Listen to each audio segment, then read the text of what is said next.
Laagri eesmärk oli valmistuda siis 2 turniiriks, mis on järgmine turniir on kohe järgmine nädalavahetus, mis on Balti mere turniir, kus osalevad Baltikumi riigid ja Soome noortekoondised. Aga pikemas perspektiivis on meie eesmärk Euroopa meistrivõistluste kvalifikatsiooniturniiriks valmistumine ja seal hästi esineda. Ja laager läks meil hästi, et kõik laabus ja tingimused olid suurepärased.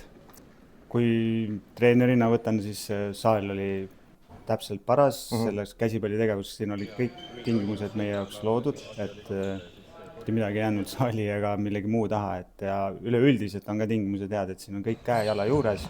ja mis mulle nagu selle laagri puhul eriti meeldis, et need poisid saavad siin koos olla, üksteist tundma õppida, tiimitunnetust saada ja ka lihtsalt omavahel suhelda ja seepärast on selle esimese laagri kõige parem omadus sellest. Ta ikkagi võtab aega, sellepärast et sa pead eraldi mängijad läbi helistama, siis sa pead,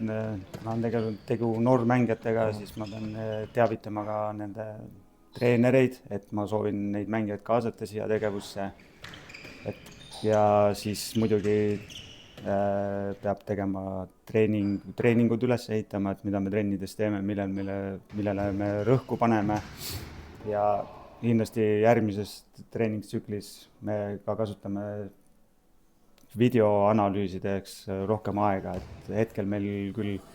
ühtegi sellist materjali ei ole, mida me oleks saanud vaadata, kus me oleme ise mänginud, aga kuna me nüüd järgmine nädalavahetus mängime selle Balti mere turniiri, siis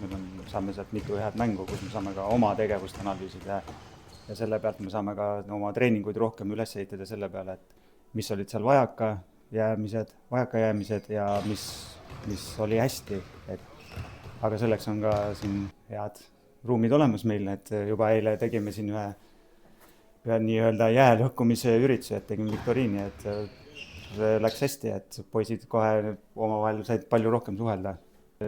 Pigem ongi, et selle nädalavahetusel laagri eesmärk oligi sellise ühtsuse leidmine. Et muidu kõik käivad oma klubis, saavad hästi läbi, et alguses kui me saaliga tulime, et siis ühe klubi poisid olid ühes saalinurgas, teised poisid teises saalinurgas, et sellist oli ebalev olukord oli selline. Aga täna lõunaks on juba see olukord palju parem, et juba nad omavahel suhtlevad ja saavad hästi läbi ka. Tänasel hetkel Eesti mängijad on lihtsam saada siia, et meil on üks mängija, kes on väga kõrges klubis või Barcelona akadeemias, et tema saamine järgmiseks korraks siia laagrisse, tema saamine oli siis natukene keerulisem, et see asjaajamine oli raskem. Aga Eesti mängijate puhul on see tunduvalt lihtsam, et pigem on nad kõik nõus tulema, et koondis on midagi muud ja ma arvan, et nad tahavad esindada ka Eesti riiki nii hästi kui võimalik.